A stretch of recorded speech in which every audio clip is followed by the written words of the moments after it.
Hello दोस्तों, स्वागत है आप लोगों का हमारे ऑनलाइन प्लेटफॉर्म पर। दोस्तों, जैसा कि आप लोगों ने कल तक हम जहां तक आपको पढ़ाए थे उससे आगे की आज बात करेंगे। जनसंख्या वृद्धि, पॉपुलेशन ग्रोथ के बारे में आज बात करनी है और आई होप कि आज ही ये चैप्टर आपका कंप्लीट हो जाए। ठीक है ना? तो देखते हैं कहां तक हम लोगों को सफलता मिलती है इसमें। ठीक है, अब देखिए, जनसंख्या वृद्धि, पॉपुलेशन ग्रोथ, परिभाषा देख लीजिए। किसी निश्चित क्षेत्र में रहने वाले जनसंख्या के आकार में समय के साथ होने वाले परिवर्तन को जनसंख्या वृद्धि कहते हैं। ठीक है ना? क्या लिखा हुआ है? किसी निश्चित क्षेत्र में रहने वाली जनसंख्या के आकार में, ठीक है ना, समय के साथ होने वाले परिवर्तन को ही क्या कहते हैं? जनसंख्या वृद्धि कहते हैं। क्या कहते हैं भाई? जनसंख्या वृद्धि कहते हैं। ठीक है ना? The change in the size of a population living in a specific area over time is called population growth। क्या बोलते हैं? पॉपुलेशन ग्रोथ बोलते हैं। ठीक है ना? इसके चार मुख्य कारण होते हैं, ये हमने आपको पहले भी बता दिया है। जन्म, मृत्यु, आगमन, निगमन, ये आपका हो चुका है। ठीक है, ये हमने आपको समझाया भी है। ठीक है ना? अब देखिए, जनसंख्या परिवर्तन का सूत्र क्या होता है, फार्मूला क्या होता है? तो NT equal to NO plus B plus 1 minus D plus E। ठीक है ना? तो मतलब कि बर्थ प्लस इमिग्रेशन और डेथ प्लस इमाइग्रेशन। ठीक है ना? और ये इसका जो है फार्मूला होता है। NO मतलब कि प्रारंभिक जनसंख्या, इनिशियल पॉपुलेशन। NT मतलब अंतिम जनसंख्या, final population at A time period T। B मतलब जन्म, D मतलब मृत्यु, I मतलब आगमन, इमिग्रेशन, और निर्गमन मतलब इमाइग्रेशन। ठीक है ना? निष्कर्ष क्या निकलता है? यदि B plus I is greater than D plus E तो जनसंख्या बढ़ेगी, जैसा कि हमने कल ही आपको बताया है। ठीक है ना? कि अगर बर्थ और प्लस इमिग्रेशन ज्यादा होगा, ये ज्यादा होगा, और डेथ प्लस इमाइग्रेशन ये कम होगा, तो जनसंख्या यहाँ की क्या हो जाएगी? बढ़ जाएगी। क्या हो जाएगी? बढ़ जाएगी। ठीक है ना? अब जैसे यहाँ पॉपुलेशन ग्रोथ आप देख रहे हैं या पॉपुलेशन देख रहे हैं, बहुत ही ज्यादा है ना, तो इसका क्या मतलब होता है कि यहाँ देखिए, बर्थ प्लस इमिग्रेशन जो है क्या है? यहाँ ज्यादा है, और डेथ प्लस इमाइग्रेशन जो है यहाँ क्या है? कम है। इसलिए यहाँ की जो पॉपुलेशन डेंसिटी है या पॉपुलेशन ग्रोथ है वो क्या है? बहुत ही ज्यादा है। ठीक है ना? यदि B plus I is less than D plus E तो जनसंख्या क्या होगी? घटेगी। और इसी का अगर हम उल्टा कर देते हैं कि जहां डेथ रेट और प्लस इमाइग्रेशन जो होगी ज्यादा होगी in compare to birth rate और इमिग्रेशन, ठीक है, तो यहां की जनसंख्या क्या हो जाएगी? घट जाएगी। क्या हो जाएगी? घट जाएगी। क्या हो जाएगी भैया? घट जाएगी। ठीक है ना? इस चीज को आपको समझना है। समझ में आ रही बात? ठीक है, यहां क्या हो जाएगा?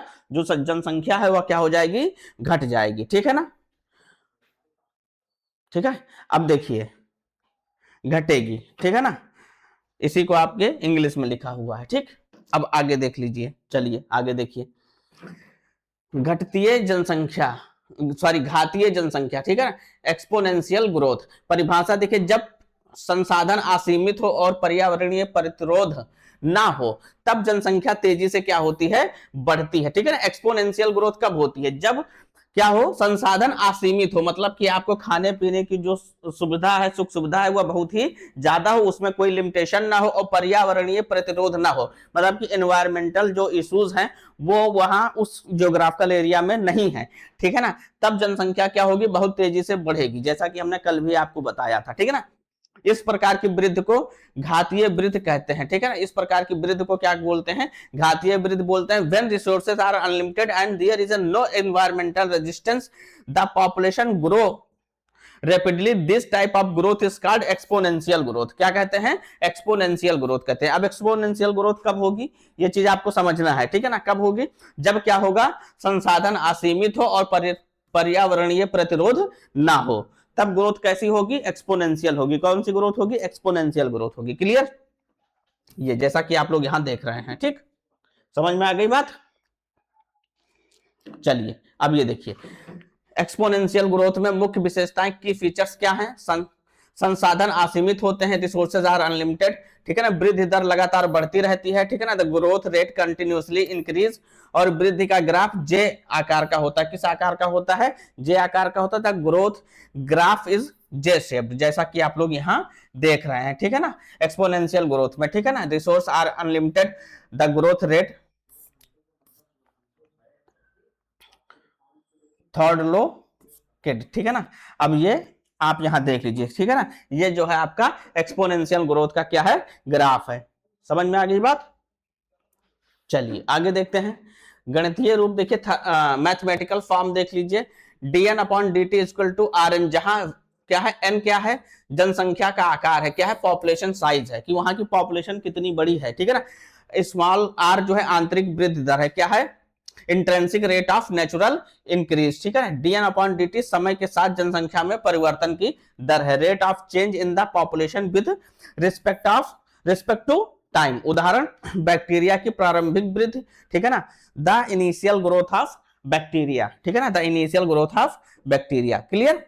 अब ये आपके फार्मूले दिए हुए हैं, इससे रिलेटेड जो भी क्वेश्चंस है मैंने आपको पहले भी बता रखे हैं कि इससे रिलेटेड जो भी क्वेश्चंस आएंगे इस चैप्टर से रिलेटेड, वो आपको जब हम क्वेश्चन सॉल्व कराएंगे तो उसमें आपको कराएंगे, ठीक है ना। चलिए आगे देखते हैं। अब देखिए लॉजिस्टिक ग्रोथ क्या है, ये लॉजिस्टिक ग्रोथ है, परिभाषा देख लीजिए लॉजिस्टिक ग्रोथ की।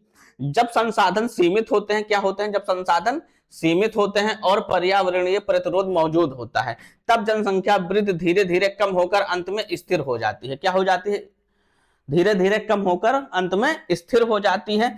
इसे लॉजिस्टिक वृद्धि कहते हैं, इसी को क्या बोलते हैं, लॉजिस्टिक वृद्धि कहते हैं। When resources are limited and environmental resistance is present, population growth gradually decrease and eventually become stable, this is called logistic growth, ठीक है ना, this is called logistic growth. अब आप ये समझ लीजिए, हम थोड़ा सा आज स्पीड में पढ़ा रहे हैं आपको, ठीक, ये इसलिए पढ़ा रहे हैं कि मैक्सिमम चीजें इसमें से हमने आपको बता रखी है ऑलरेडी, पहले ही एक्सप्लेन कर रखा है, ठीक।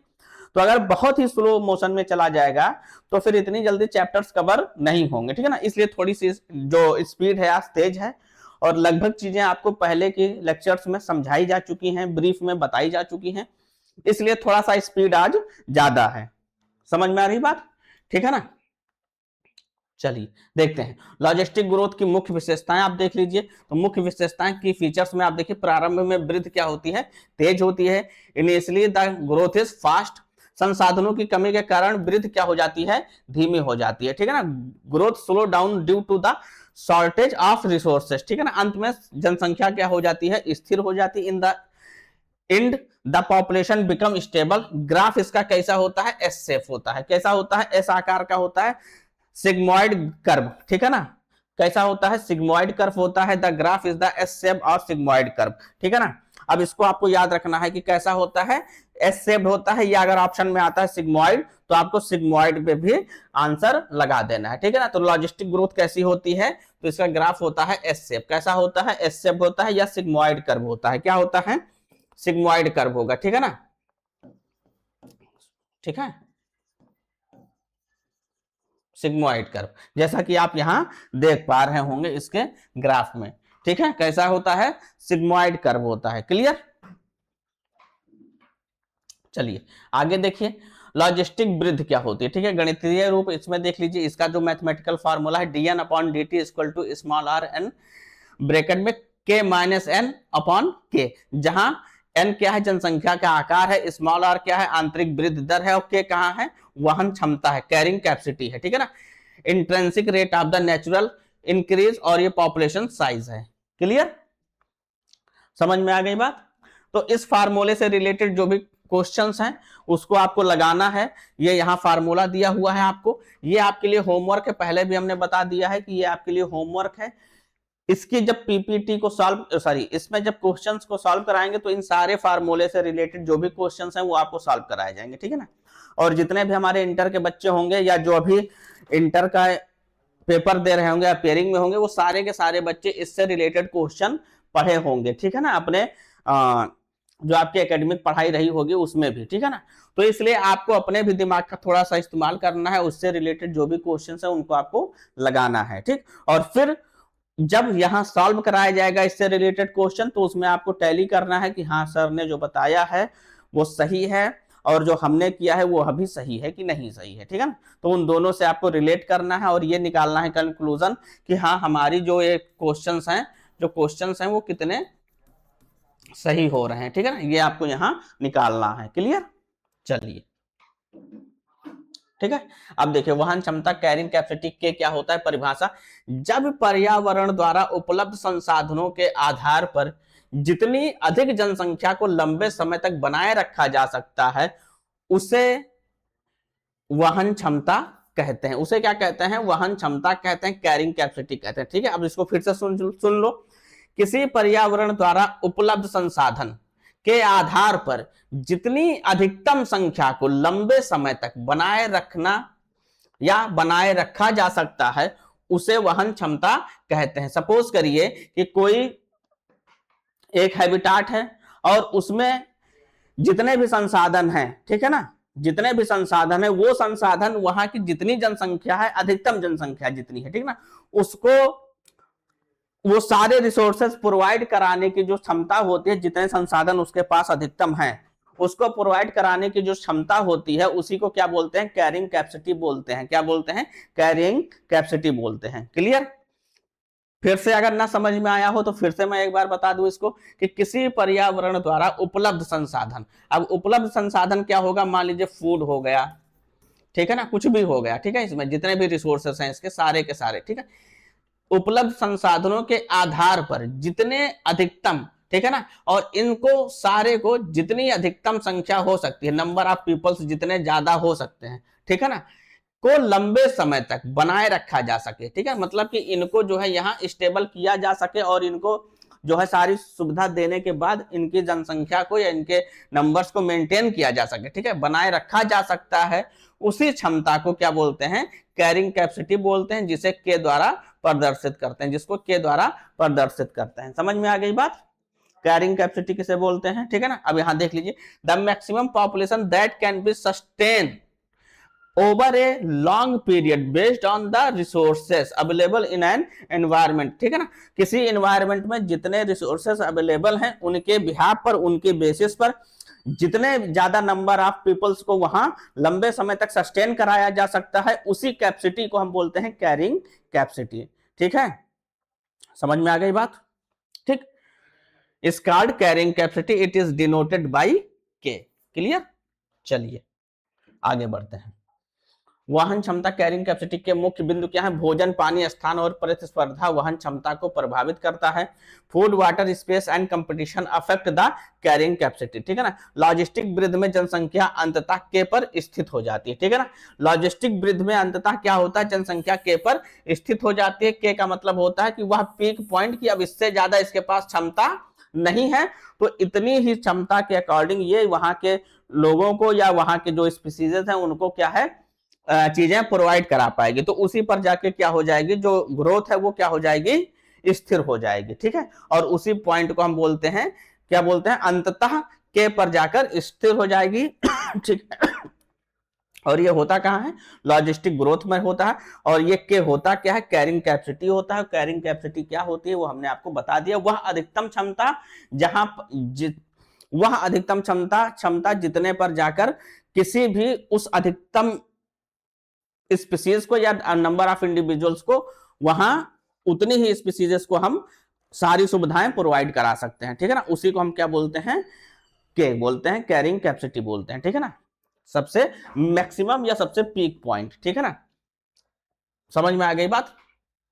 अब देखिए, in logistic growth the population eventually stabilized at K, ठीक है ना, तो कैरिंग कैपेसिटी पर ये जाके क्या हो जाती है, स्टेबल हो जाती है। कौन सी ग्रोथ में, लॉजिस्टिक ग्रोथ में। ठीक, चलिए, जब दो अलग अलग प्रजातियों की जनसंख्या एक ही क्षेत्र में रहती है तो उनके बीच विभिन्न प्रकार के पारस्परिक क्रियाएं होती हैं जिन्हें पॉपुलेशन इंटरैक्शन कहते हैं। ठीक है, जैसे कि किसी भी एनवायरमेंटल या किसी भी जियोग्राफिकल एरिया में, किसी भी हैबिटाट में जब दो अलग अलग प्रजातियां ए और बी रहती हैं तो इनके बीच में आपसी संबंध होता है।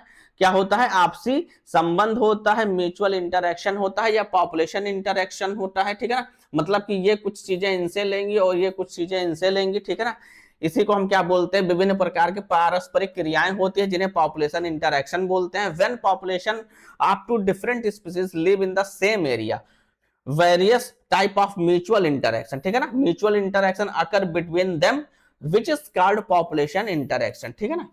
अब जैसे कि यहाँ आप देख रहे होंगे कि 2-3 स्पीसीज हैं अलग अलग की, ठीक है ना, तो सबका आपस में क्या है, एक दूसरे से इंटरेक्शन है, ठीक है ना, और इसी को हम क्या बोलते हैं, म्यूचुअल इंटरेक्शन बोलते हैं। क्या बोलते हैं, म्यूचुअल इंटरेक्शन बोलते हैं, ठीक है, और इसी को हम क्या बोलते हैं, पॉपुलेशन इंटरेक्शन बोलते हैं, ठीक है ना।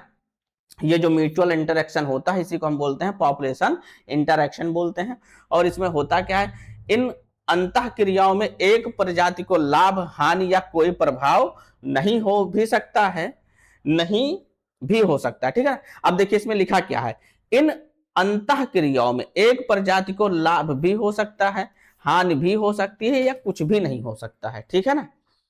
In this case interactions a species में बी बेनिफिटेड, हार्म और रिमेन अनअफेक्टेड, ठीक है ना। तो इसमें से कुछ भी हो सकता है वो, ठीक है ना, कि दोनों का एक दूसरे से आपसी पारस्परिक संबंध है, तो वह संबंध नुकसानदायक भी हो सकता है, बेनिफिशियल भी हो सकता है, या ऐसा हो सकता है कि ना उससे नुकसान हो ना तो कोई फायदा हो, ठीक है। तो ये सारी चीजें इस पे डिपेंड करते हैं कि वो स्पीसीज कैसी हैं, ठीक है। तो हमें वहां अभी नहीं जाना है, अभी हमको सिर्फ ये समझना है, ठीक। चलिए, परजीविता, ठीक है, जैसे बोलते हैं पैरासिटिज्म। अब ये सारी चीजें हमने आपको पहले वाले चैप्टर में भी पढ़ा रखी है, ठीक है ना। अब परिभाषा देख लीजिए, जब एक जीव परजीवी, ठीक है ना, दूसरे जीव पोषक या होस्ट के शरीर में, शरीर के अंदर या बाहर रहकर उससे भोजन प्राप्त करता है, तो करता है और उसे हानि पहुंचाता है, तो इसे क्या बोलते हैं, परजीविता बोलते हैं। क्या बोलते हैं, परजीविता बोलते हैं, पैरासिटिज्म बोलते हैं। मतलब कि एक का तो देखो यहाँ फायदा हो रहा है और दूसरे का क्या हो रहा है भैया, नुकसान हो रहा है, ठीक है। अब ये जो फायदा है, जो फायदा हो रहा है जिसको परजीवी जिसे बोलते हैं, ये क्या है, जो होस्ट है इसके शरीर में रह रहा है, जैसे कि आप यहां देख रहे हैं, ठीक है ना। अब ये क्या रहेगा, इसके शरीर के अंदर भी रह सकता है, इसके शरीर के ऊपर भी रह सकता है, लेकिन इससे हो क्या रहा है, इस परजीवी को तो फायदा हो रहा है, ठीक, लेकिन जो दूसरा है, जो होस्ट है, ठीक है, उसको क्या हो रहा है, नुकसान हो रहा है। क्या हो रहा है, नुकसान हो रहा है, उसको हानि पहुंच रही है। और इसी प्रक्रिया को या इसी को हम क्या बोलते हैं, जनसंख्या अंतःक्रिया में या पॉपुलेशन इंटरैक्शन में ये जो परिस्थिति होती है, यह जो सिचुएशन होती है, इसी को हम बोलते हैं परजीविता बोलते हैं या पैरासिटिज्म बोलते हैं। क्या बोलते हैं, परजीविता बोलते हैं या पैरासिटिज्म बोलते हैं, ठीक है। इसमें होता क्या है कि एक को फायदा होगा और दूसरे को नुकसान होगा। When one organism parasite live inside और outside of the body of another organism host obtain food from it and cause harm to it, it is called parasitism। इसी को क्या बोलते हैं, पैरासिटिज्म बोलते हैं। क्लियर। अब देखिए परजीविता पैरासिटिज्म में प्लस माइनस मुख्य बिंदु इसके क्या है, परजीवी को लाभ होता है, पॉजिटिव बना हुआ है, सही है। पोषक को हानि होता है, ठीक है। द होस्ट जो होता है इज हार्म, सही बात है। परजीवी सामान्यतः पोषक को तुरंत नहीं मारता, ठीक है। तो ये जो परजीवी होता है ये सामान्यतः जिससे पोषण लेता है उसको तुरंत नहीं मारता है, ठीक है ना, उसके अंदर रह के उससे उसको उसके अंदर से न्यूट्रिएंट लेता है, उसके ऊपर फीड करता है और धीरे धीरे उसको कमजोर करके फिर मार देता है, ठीक है ना, ठीक। The parasites usually does not kill the host immediately, ठीक है ना। चलिए आगे देखिए, अब उदाहरण देखिए, टेपवर्म मनुष्य की आंत में होता है, ठीक है ना। जू लीज जिसे बोलते हैं मनुष्य के सिर पर होता है। अमरबेल, ठीक है ना, कसकुटा अन्य पौधों पर, ठीक है ना। ये इसके एग्जाम्पल्स हैं, ठीक है, ये आप देख लीजिए यहाँ, ठीक,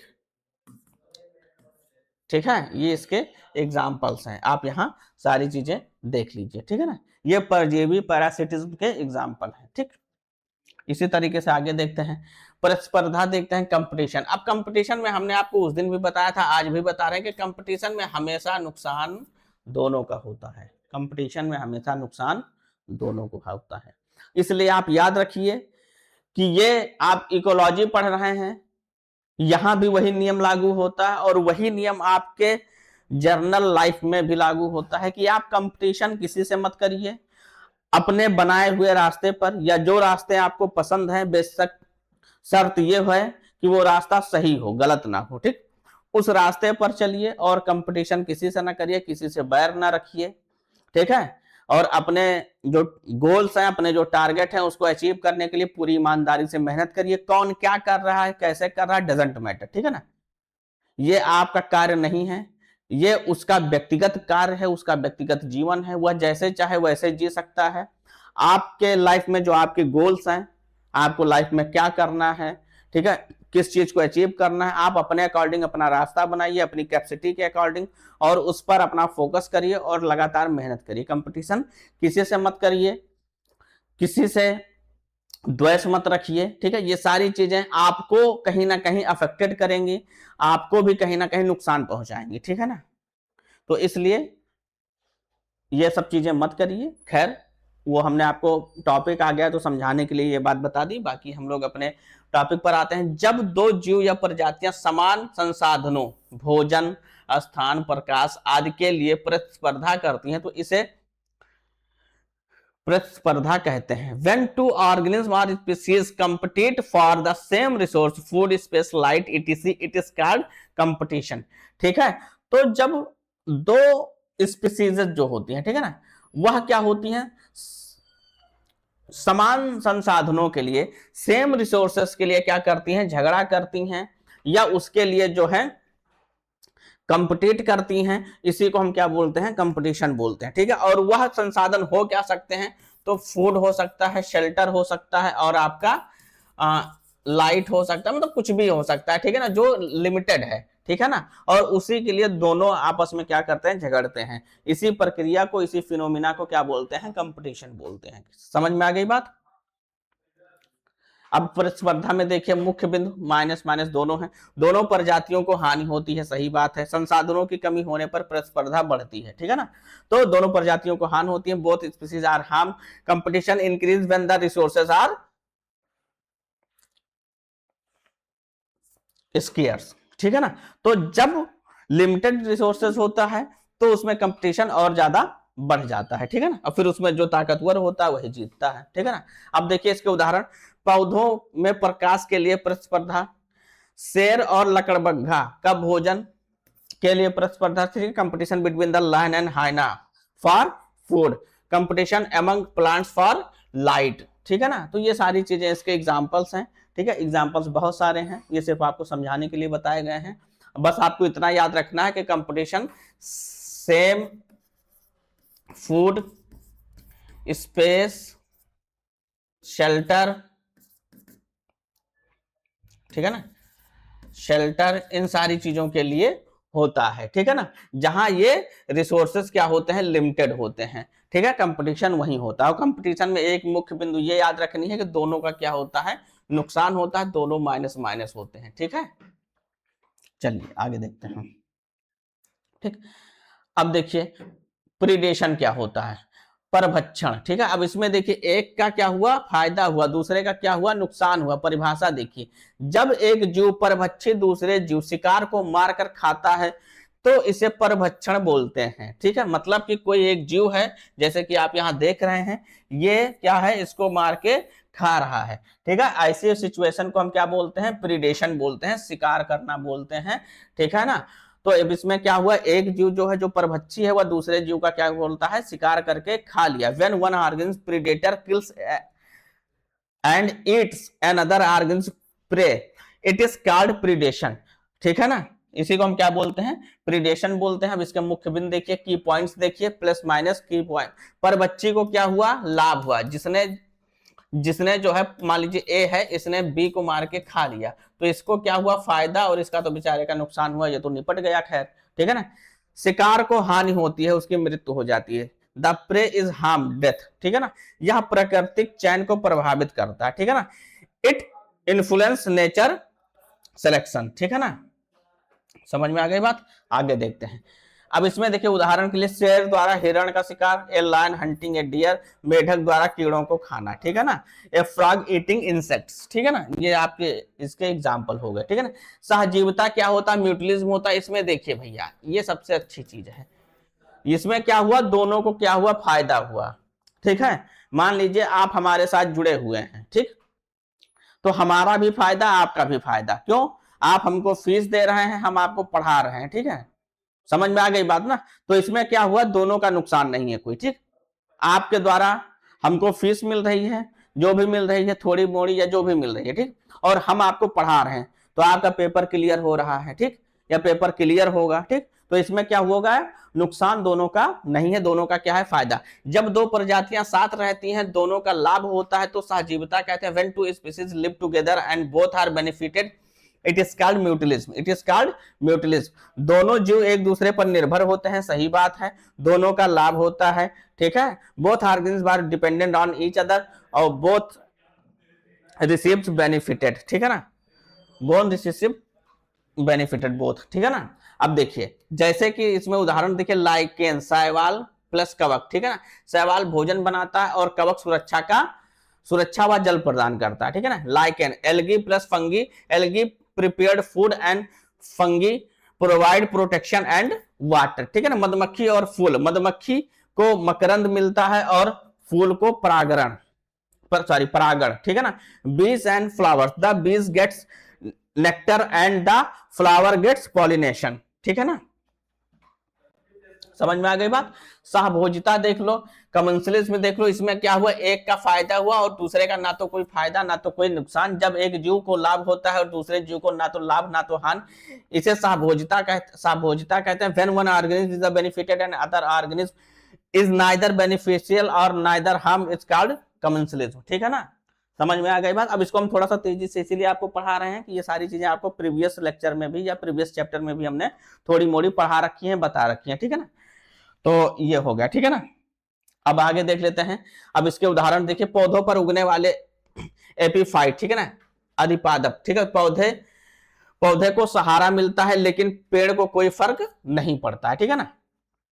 अब देखिए दूसरा क्या है, सार्क और रेमोरा मछली, ठीक है ना। रेमोरा मछली सार्क से चिपक कर मुफ्त में सवारी और भोजन के बचे हुए अंश प्राप्त करती है और इससे सार्क को कोई नुकसान नहीं होता है, ठीक है ना, तो कोई फायदा होता है, ठीक है। Shark and remora fish attach to the shark for the free ride और स्क्रैप्स ऑफ फूड, ठीक है ना।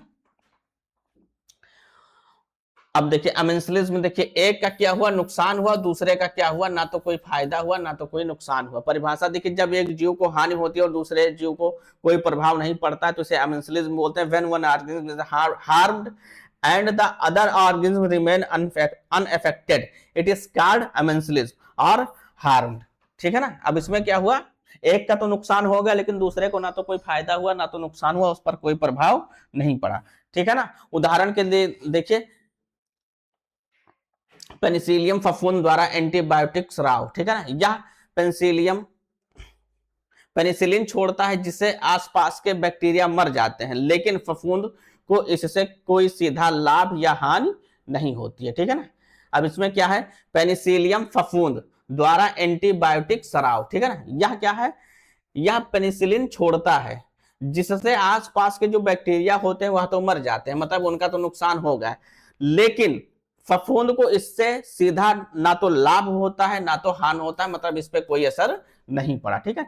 Antibiotic secretion by the Penicillium mould, ठीक है ना। It is release penicillin which destroyed bacteria but the mould itself is neither beneficial और nor harmed, ठीक है ना, समझ में आ गई बात। अब भैया यहां तक सारी बातें आपकी लेक्चर की हो गई हैं। अब एक क्वेश्चन ये आपके सामने शो कर रहा है, इसको हम थोड़ा सा बात कर लेते हैं। एक व्यक्तिगत जीव के पास जन्म और मृत्यु होती है, लेकिन जनसंख्या के पास क्या होता है, तो जनसंख्या के पास क्या होता है, जन्म दर और मृत्यु दर, आयु संरचना, लिंग अनुपात। तो इसमें ऑप्शन आपका कौन सा सही होगा, उपरोक्त सभी सही है ना। एक व्यक्तिगत जीव के पास जन्म और मृत्यु होती है, लेकिन जनसंख्या के पास क्या क्या होता है, तो जनसंख्या के पास an individual organism has the birth and death, but a population के पास क्या होती है, बर्थ रेट होती है, ठीक है, डेथ रेट होती है, ठीक, सेक्स रेशियो होता है, आयु संरचना होती है, मतलब कि एज स्ट्रक्चर होता है, ठीक है। तो अगर हम बात करते हैं तो ये तीनों होती हैं, ठीक है। क्या होती हैं? ये तीनों होती हैं। तो इसमें ऑप्शन में क्या क्या चीजें दिया हुआ है आप यहाँ देखिए, यहाँ दिया हुआ है जन्म दर और मृत्यु दर, बर्थ रेट और डेथ रेट, आयु संरचना, एज स्ट्रक्चर, लिंग अनुपात, सेक्स रेशियो। तो मतलब कि यह तीनों हो रहा है ना, तो तीनों हो रहा, तो इसका ऑप्शन कौन सा सही होगा? उपरोक्त सभी, डी ऑप्शन इसका आपका सही हो जाएगा, ठीक है। इसी तरीके से कल इससे रिलेटेड जो भी 15-20 क्वेश्चंस हैं इस चैप्टर में, वो सारे के सारे आपको सॉल्व कराए जाएंगे, ठीक है। और आज ये चैप्टर आपका खत्म हो गया, ठीक है। मिलते हैं कल नए चैप्टर के साथ, नए टॉपिक के साथ। तब तक के लिए आप लोग अपना ध्यान रखें, स्वस्थ रहें, मस्त रहें। और इससे रिलेटेड जो क्वेश्चंस हैं वो मैं आपको बता दूं कि वो क्वेश्चन मैं आपको सॉल्व कराऊंगा या तो संडे को, और अगर मूड बन गया कि नहीं चलो कल क्वेश्चन ही करा देते हैं, तो कल के लेक्चर में इसके जितने इससे रिलेटेड क्वेश्चन है वो आपको सॉल्व कराए जाएंगे, ठीक है। तब तक के लिए आप लोग अपना ध्यान रखें, स्वस्थ रहें, मस्त रहें और पढ़ाई करते रहें। मिलते हैं कल नए टॉपिक के साथ, नए वीडियो में। धन्यवाद।